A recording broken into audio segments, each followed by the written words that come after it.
चलिए दोस्तों, सुनते हैं आज नोबेल पुरस्कार से सम्मानित रविंद्रनाथ टैगोर जी की कहानी संग्रह मानभंजन में से उन्हीं की लिखी एक कहानी धन की भेंट।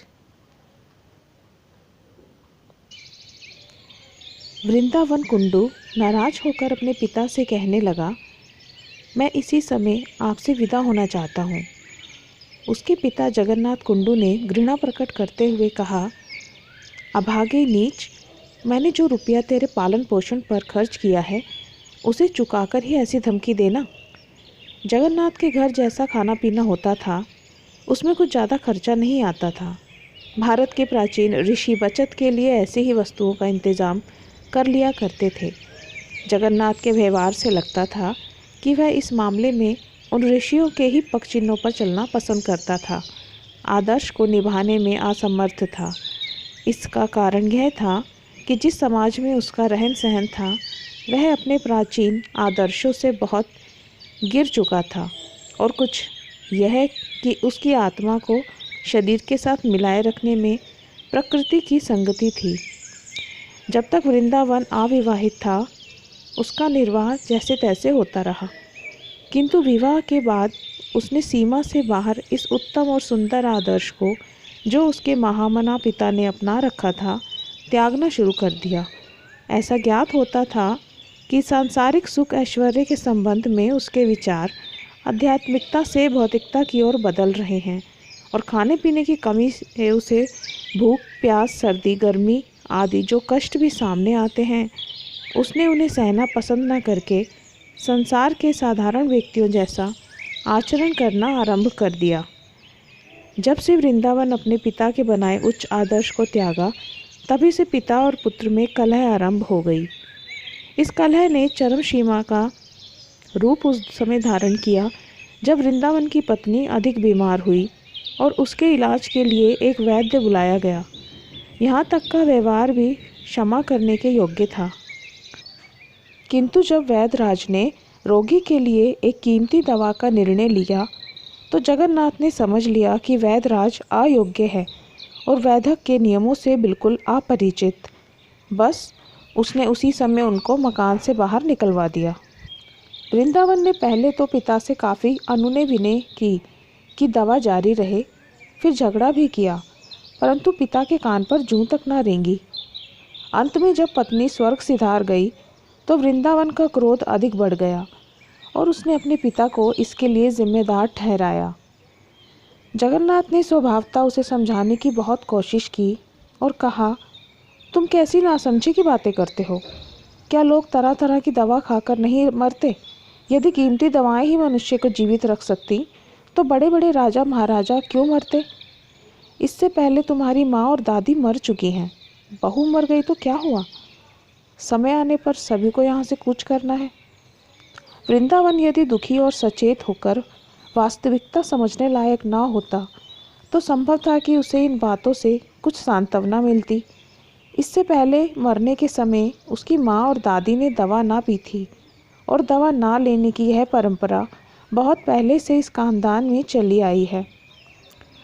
नई पौध का चरित्र इतना बिगड़ चुका है कि वह पुराने ढंग पर मरना भी पसंद नहीं करती।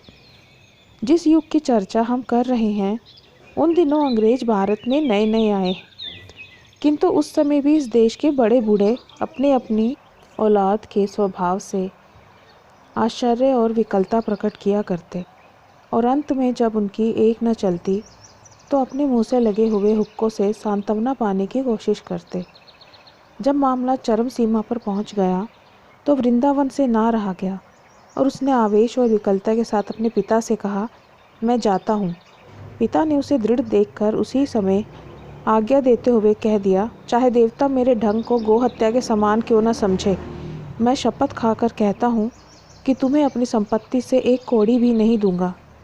यदि मैं तुम्हारी एक पाई तक को भी हाथ लगाऊं तो उस व्यक्ति से भी नीच होऊंगा जो अपनी माँ को बुरे भाव से देखता है। वृंदावन के मुख से आवेश में निकल गया। गांव वालों ने उस छोटे से झगड़े को संतोषपूर्वक देखा। जगन्नाथ ने चूंकि अपने बेटे को अपनी संपत्ति से बेदखल कर दिया था, अतः प्रत्येक व्यक्ति उसे सांत्वना देने का प्रयत्न कर रहा था। वे सब इस विषय में सहमत थे कि केवल पत्नी की खातिर पिता से झगड़ा करने का दृश्य इस नए युग में ही देखा जा सकता है। इसके संबंध में वे स्वयं जो कारण बताते थे वे भी बहुत असंगत थे। वे कहते थे यदि किसी की पत्नी मर जाए तो बड़ी सरलता से दूसरी शादी कर सकता है, पिता मर जाए तो संसार भर के धन ऐश्वर्य के बदले में भी वह उसे प्राप्त नहीं कर सकता। इसमें संदेह नहीं, उनका उपदेश हर प्रकार से ठीक था, किंतु हमें संदेह है कि दूसरा पिता पाने की पीड़ा उस पथभ्रष्ट बेटे को कहाँ तक प्रभावित कर सकती थी। इसके विरुद्ध हमारा विचार ये है कि ऐसा अवसर आता तो वह उसे ईश्वर की दया समझता।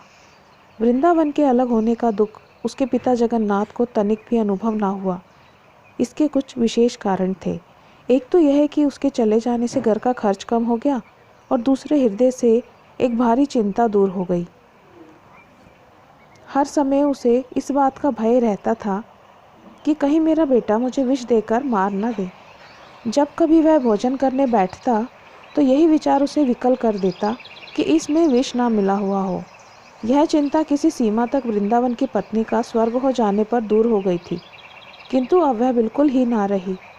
जिस प्रकार घने काले बादलों में बिजली और भयंकर तूफानी समुद्र में बहुमूल्य रत्न विद्यमान रहते हैं, उसी प्रकार बूढ़े जगन्नाथ के कठोर हृदय में भी एक निर्बलता शेष थी।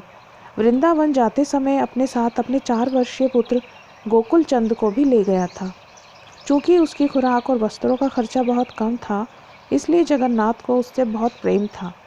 जाते समय जब वृंदावन उसे अपने साथ ले गया तो सबसे पहले दुख और पछतावे की अपेक्षा उसने अपने मन में हिसाब करना शुरू किया कि इन दोनों के चले जाने से खर्च में कितनी कमी हो जाएगी, इस बचत को सालाना रकम कहाँ तक पहुँचेगी और इस बचत को यदि किसी रकम का सूद समझा जाए तो उसका मूलधन कितना हो सकेगा।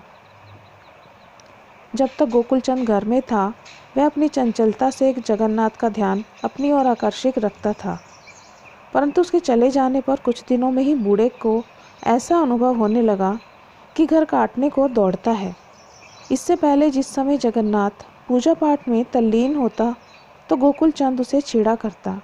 भोजन करते समय उसके आगे से रोटी या चावल उड़ाकर भाग जाता और स्वयं खा लेता, और जब वह आए वे लिखने बैठता तो उसकी दवात लेकर दौड़ जाता।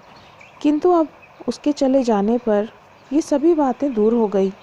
जीवन में रोजाना का काम धाम उससे भार अनुभव होने लगा। उसे ऐसा मालूम होता था कि ऐसा विश्राम भविष्य के संसार में ही सहन किया जा सकता है। जब कभी वह गोकुल की चंचलता को याद करते हुए रजाइयों में उसके हाथों के छेदों या दरी पर कलम दवात से उसके बनाए हुए भद्दे चित्रों को देखता तो उसका हृदय कष्ट के मारे बैठ जाता। जगन्नाथ को अपने सोने के कमरे में एक कोने के अंदर पड़ी हुई पुरानी धोती के टुकड़े दिखाई पड़े तो सहसा उसकी आंखों से आंसू निकल पड़े। वह धोती थी जिसे गोकुल ने 2 वर्ष में फाड़ दिया था, तो जगन्नाथ ने उसे झिड़का और बुरा भला कहा था, किंतु अब उसने इन टुकड़ों को उठाकर बड़ी सावधानी से अपने संदूक में रख लिया और उसकी शपथ खा ली कि यदि गोकुल उसके जीते जी फिर कभी वापस आया तो चाहे वह हर वर्ष एक धोती फाड़े, वह उससे कभी नाराज़ न होगा। परंतु गोकुल को न वापस आना था न आया। जगन्नाथ दिन प्रतिदिन वृद्ध होता जा रहा था और उसको खाली घर मानो काटने को दौड़ता था। अंत में दशा यहाँ तक पहुँची कि वह संतोष से घर में बैठ भी न पाता।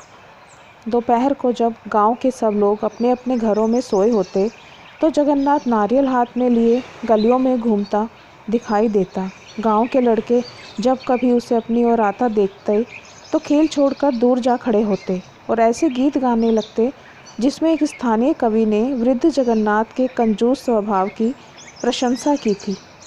कोई व्यक्ति भय के मारे उसका वास्तविक नाम डर से जबान पर ना लाता, अतः लोगों ने उसके अनेक प्रकार के नाम रख छोड़े थे। वृद्ध उसे जगन्नाथ कहा करते थे, परंतु मालूम नहीं छोटे लड़के उसे चिड़ियल क्यों कहते थे। संभव है इन्हीं कारणों से वह प्रेत आत्माओं के समान समझा जाता था, क्योंकि उसकी चमड़ी और शरीर रक्तहीन दिखाई देते थे। एक दिन दोपहर को जब जगन्नाथ स्वभाव अनुसार गांव की गलियों में आम के छतनारे वृक्षों के नीचे अपना नारियल हाथ में लिए फिर रहा था, उसने देखा कि एक अपरिचित लड़का गांव के लड़कों का मुखिया बना हुआ है और उन्हें कोई नई शरारत समझा रहा है। उसकी तेज बुद्धि से प्रभावित होकर सब लड़कों ने इस बात का फैसला कर लिया था कि हर काम में उसकी आज्ञा अनुसार आचरण करेंगे। दूसरे लड़कों की तरह वह वृद्ध जगन्नाथ को अपनी ओर आता देखकर भय से भागा नहीं, बल्कि उसके समीप जाकर चादर झाड़ने लगा। उसी समय उसमें से एक जीवित छिपकली निकलकर वृद्ध के शरीर पर गिरी और उसकी पीठ की ओर नीचे उतरकर वन की ओर भाग गई। भय से वृद्ध के हाथ पांव कांपने लगे।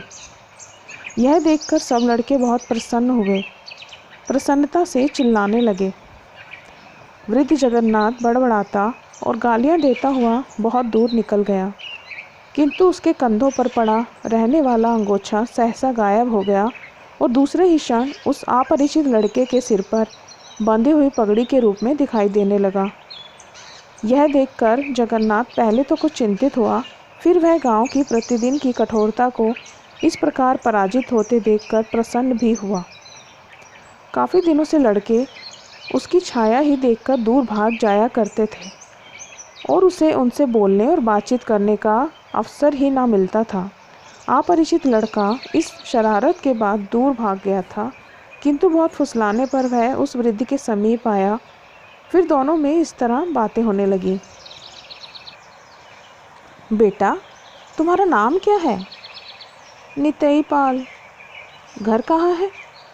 मैं नहीं बताऊंगा। क्यों नहीं बतलाओगे? मैं घर से भागकर आया हूँ। भागे क्यों थे? मेरा पिता मुझे स्कूल जाने के लिए कहता था। जगन्नाथ के हृदय में विचार आया, ऐसे होनहार लड़के को स्कूल भेजना कैसी बेकार की बात है। वह कैसा लड़के के भविष्य के परिणाम की ओर से आंखें नीचे रहने वाला पिता होगा जो इसे स्कूल भेजना चाहता है।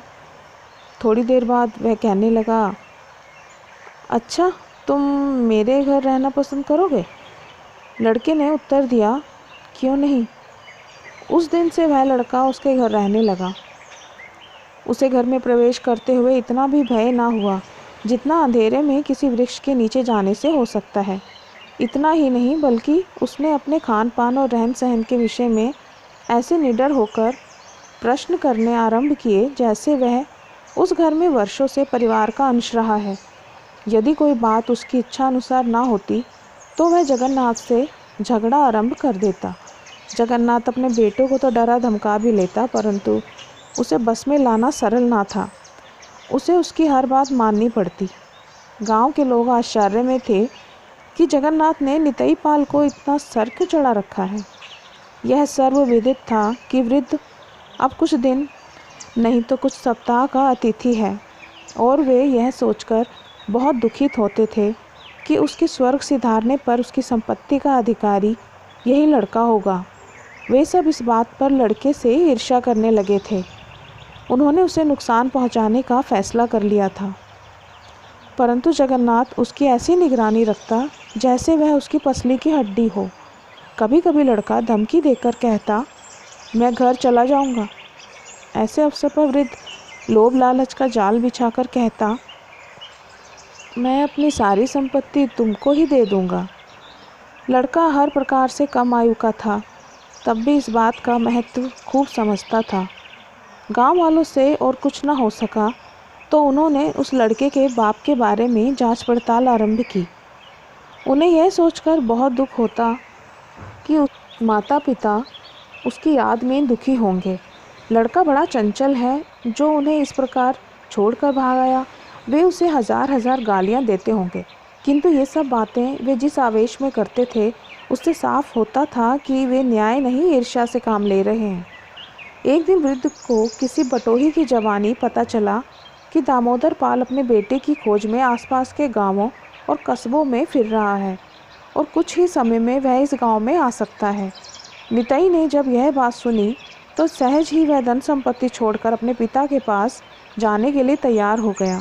जगन्नाथ उसे रोकने के लिए हर संभव प्रयत्न करता था, अतः उसने कहा, तुम अपने पिता के पास जाओगे तो वह तुम्हें पीटेगा। मैं तुम्हें एक ऐसे स्थान पर छिपा दूंगा जहाँ किसी को पता नहीं चलेगा, यहाँ तक कि गांव वाले भी तुम्हें ढूंढ ना सकेंगे। लड़के को आश्चर्य हुआ। वह कहने लगा, बाबा मुझे कहाँ छिपाओगे? भला वह स्थान तो मुझे भी दिखा दो। जगन्नाथ ने उत्तर दिया, यदि वह स्थान मैं इस समय दिखा दूँ तो लोगों को खबर हो जाएगी। रात हो जाने दो। बच्चों में आश्चर्यजनक स्थान देखने की उत्कृष्ट लालसा होती है। निताई भी उसी तरह यह बात सुनकर प्रसन्न हुआ। उसने सोचा कि जब मेरे पिता मेरी खोज करने के बाद वापस चले जाएंगे तो मैं दौड़ लगाकर लड़कों के साथ उस स्थान पर आँख मिचौनी खेला करूँगा और कोई मालूम ना कर सकेगा कि मैं कहाँ छिपा हूँ। वास्तव में उस समय बड़ा आनंद आएगा। पिताजी सारा गांव छान मारेंगे और मुझे कहीं ना पा सकेंगे। बड़ी दिल लगी होगी। दोपहर के समय जगन्नाथ लड़के को कुछ देर के लिए मकान में बंद करके कहीं चला गया। उसके वापस आने पर निताई ने उससे इतने प्रश्न किए कि वह परेशान हो गया। जब रात हुई तो निताई कहने लगा, बाबा अब तो वह स्थान मुझको दिखा दो। जगन्नाथ ने उत्तर दिया, अभी रात नहीं हुई। इसके बाद लड़के ने फिर कहा, बाबा अब रात बहुत हो गई है, अब तो चलो। जगन्नाथ ने धीरे से कहा, अभी गांव के लोग सोए नहीं हैं। निताई फिर एक क्षण के लिए रुका और बोला, इस समय तो सब लोग सो गए हैं, आओ ना अब चलें। रात बहुत जा चुकी थी। गरीब लड़का इतनी देर तक कभी ना जागा था, इसलिए उसे जागे रहने में बड़ी कठिनाई हो रही थी। अंत में आधी रात के समय जगन्नाथ लड़के की बाँह पकड़कर गांव की अंधेरी गलियों से रास्ता टटोलता बाहर निकला। सब दिशाएं सूनी थीं, चारों ओर सूनापन था। कभी कभी कोई कुत्ता भौंकने लगता और कुत्ते भी उसके साथ मिलकर भौंकना आराम कर देते। इसके अतिरिक्त कहीं कहीं उसके पैरों की आहट से कोई पक्षी वृक्ष की टहनी पर पंख फड़फड़ाता हुआ उड़ जाता। निताई भय से कांप उठता, किंतु जगन्नाथ ने उसका हाथ दृढ़ता से पकड़ा हुआ था। कई खेतों में से होकर अंत में ये लोग जंगल में पहुँचे।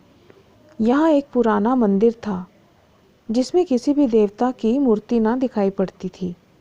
निताई ने उसे देखकर निराशा भरे स्वर में कहा, बस यही स्थान था। यह स्थान उसकी कल्पना से सर्वथा भिन्न था, क्योंकि उसमें कोई आश्चर्य की बात ना थी। जब से वह घर से भागा था, अनेक बार ऐसे खंडरों हुए मंदिरों में रातें बिता चुका था। इतना होने पर भी आँख मिचौनी खेलने के लिए यह स्थान अच्छा था, अर्थात ऐसा कि उसके साथ खेलने वाले लड़के यहाँ उसकी खोज नहीं कर सकते थे। जगन्नाथ ने फर्श के बीच में से एक पत्थर की सील उठाई। उसके नीचे एक तहखाना दिखाई दिया। उसमें एक धीमा सा दीप जल रहा था। भय और आश्चर्य दोनों बातें लड़के के हृदय पर जमी हुई थीं। अंदर एक बांस की सीढ़ी खड़ी थी। जगन्नाथ नीचे उतरा। निताई भी उसके पीछे हो लिया। नीचे उतरकर लड़के ने इधर उधर देखा तो उसे चारों ओर पीतल के टोकने पड़े हुए दिखाई दिए। उनके बीच में एक आसन बिछा हुआ था और सामने थोड़ा सिंदूर, घिसा हुआ चंदन, कुछ जंगली फूल और पूजा की शेष सामग्री रखी हुई थी। लड़के ने अपनी जिज्ञासा शांत करने के लिए उन टोकनों में से कुछ के अंदर हाथ डाला।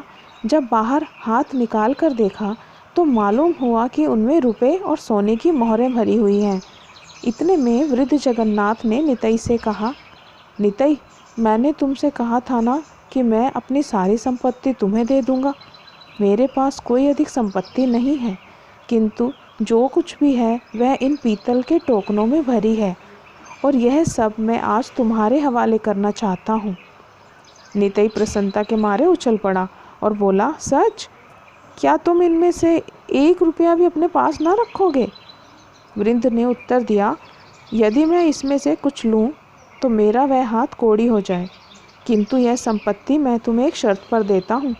यदि कभी मेरा पोता गोकुल चंद या उसका भी पोता या परपोता या उसकी औलाद में से कोई भी व्यक्ति इस रास्ते से होकर जाए तो तुम्हारे लिए अनिवार्य होगा कि यह सारी संपत्ति उसको सौंप दो। लड़के ने थोड़ा ध्यान से सोचा कि वृद्ध पागल हो गया है। फिर कहने लगा, बहुत अच्छा, ऐसा ही करूँगा। जगन्नाथ ने कहा, बस तो इस स्थान पर बैठ जाओ। क्यों? निताई ने कहा, तुम्हारी पूजा की जाएगी। लड़के ने चकित होकर पूछा, यही रीति है?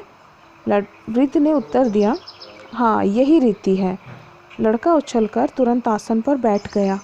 वृद्ध जगन्नाथ ने उसके माथे पर चंदन लगाया, भ्रकुटियों के मध्य सिंदूर की बिंदी लगा दी, जंगली फूलों का हार उसके गले में डाला और कुछ मंत्रों का उच्चारण करने लगा। बेचारा निताई देवता की भांति आसन पर बैठा बैठा उकता गया, क्योंकि उसकी पलकें नींद से भारी हो रही थी। अंत में उसने घबराकर कहा, बाबा, परंतु जगन्नाथ उत्तर दिए बिना ही मंत्र पढ़ता रहा। अंत में मंत्रों का सिलसिला समाप्त हुआ और जगन्नाथ ने बड़ी कठिनाई से एक टोकने को खींचकर लड़के के सामने रखा और ये शब्द विवशता से उसके मुख से कहलवाए, मैं सच्चे हृदय से प्रतिज्ञा करता हूँ कि इस सारी धन संपत्ति को गोकुल चंद कुंडू या वृंदावन कुंडू वल्द जगन्नाथ कुंडू या गोकुल चंद कुंडू के बेटे, पोते, परपोते या उसकी औलाद के किसी व्यक्ति को जो इसका वास्तविक और योग्य उत्तराधिकारी होगा दे दूंगा। अनेक बार शब्दों के कहने में भोले लड़के की चेतना जाती रही और गला सूखने लगा। जैसे जैसे यह रस्म समाप्त हुई, गुफा की वायु दीपक के धुएं और उन दोनों की सांस के कारण बुरी मालूम होने लगी। निताई को अपना गला मिट्टी की भांति सूखा और हाथ पांव जलते हुए लग रहे थे। बेचारे का दम घुटा जा रहा था। दीपक धीरे धीरे मध्यम होता गया, यहाँ तक कि अंतिम झोंका खाकर बुझ गया। उसके बाद अंधेरा। निताई को ऐसा लगा कि वृद्ध जल्दी जल्दी सीढ़ी से ऊपर चढ़ रहा है। उसने घबराकर पूछा, बाबा, तुम कहाँ जा रहे हो?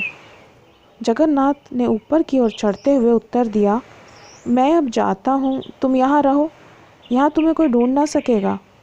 वृंदावन के बेटे और जगन्नाथ के पोते, गोकुल चंद का नाम याद रखना। इसके बाद उसने ऊपर जाकर सीढ़ी खींच ली।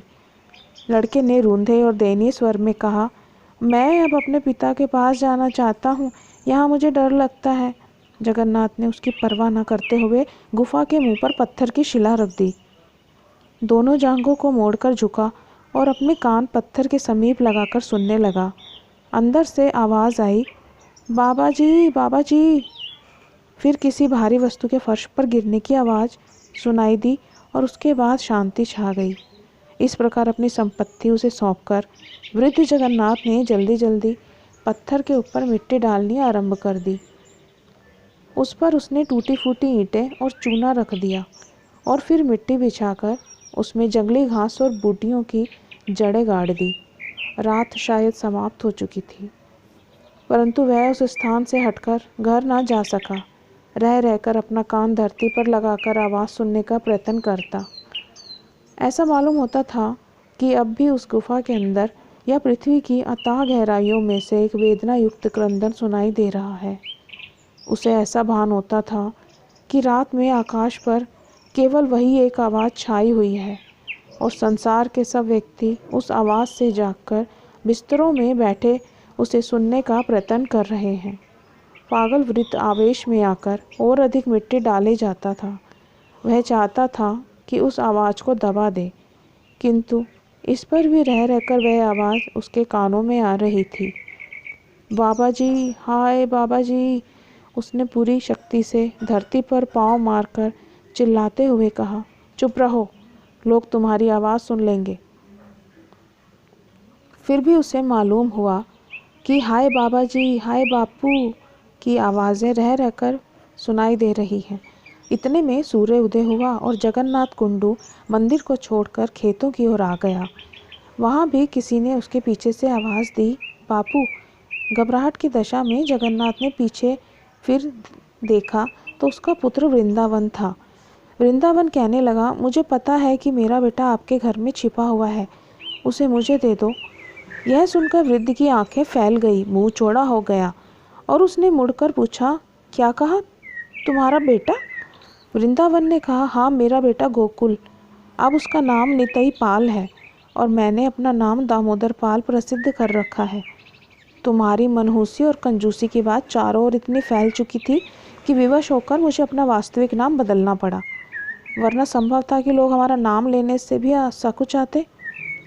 वृद्ध ने धीरे से दोनों हाथ सिर के ऊपर उठाए। उसकी उंगलियां इस प्रकार कांपने लगी मानो वह वायु में किसी अदृश्य वस्तु को पकड़ने का प्रयत्न कर रहा हो। फिर वह अचेत होकर पृथ्वी पर गिर पड़ा। जब उसे चेत हुआ तो वह अपने बेटे की बाँह पकड़कर उसे घसीटता हुआ पुराने मंदिर के समीप ले आया और पूछने लगा, तुम्हें इसके अंदर से रोने की आवाज़ सुनाई देती है? वृंदावन ने उत्तर दिया, नहीं पिता। वृद्ध ने कहा, ध्यान से सुनो, कोई आवाज़ अंदर से बाबा जी कहती सुनाई नहीं देती। वृंदावन ने फिर कान लगाकर उत्तर दिया, नहीं। इस वृद्ध जगन्नाथ की चिंता किसी सीमा तक दूर हो गई, साथ ही उसके मस्तिष्क ने भी उसे जवाब दे दिया। उस दिन के बाद उसकी दशा यह थी कि गांव में आवारा फिरता और लोगों से पूछा करता, तुम्हें किसी के रोने की आवाज़ तो नहीं सुनाई देती? लोग उसके पागलपन पर ठहाके लगाते। इसके लगभग 4 वर्ष बाद जगन्नाथ मृत्युशैया पर पड़ा था। संसार का प्रकाश धीरे धीरे उसके नेत्रों के सामने से दूर होता जा रहा था और सांस अधिक कष्ट से आने लगी थी। सहसा वह विक्षिप्त अवस्था में उठकर बैठ गया। उसने अपने दोनों हाथ ऊपर को उठा लिए और वायु में इस प्रकार चलाने लगा जैसे वस्तु को टटोल रहा हो और कहने लगा, मेरी सीढ़ी किसने उठा ली? उस भयानक बंदीगृह में से, जहाँ न देखने को प्रकाश, न सांस लेने के लिए वायु थी, बाहर निकलने के लिए सीढ़ी न पाकर वह फिर अपनी मृत्युशैया पर गिर पड़ा और जहाँ संसार की स्थायी आँख मिचौनी के खेल में कोई छिपने वाला पाया नहीं गया, उस श्रेणी में लोप हो गया। तो दोस्तों, कैसी लगी आपको ये कहानी? कमेंट करके ज़रूर बताइएगा और मेरे इस चैनल को लाइक और सब्सक्राइब ज़रूर कीजिएगा। Thank you.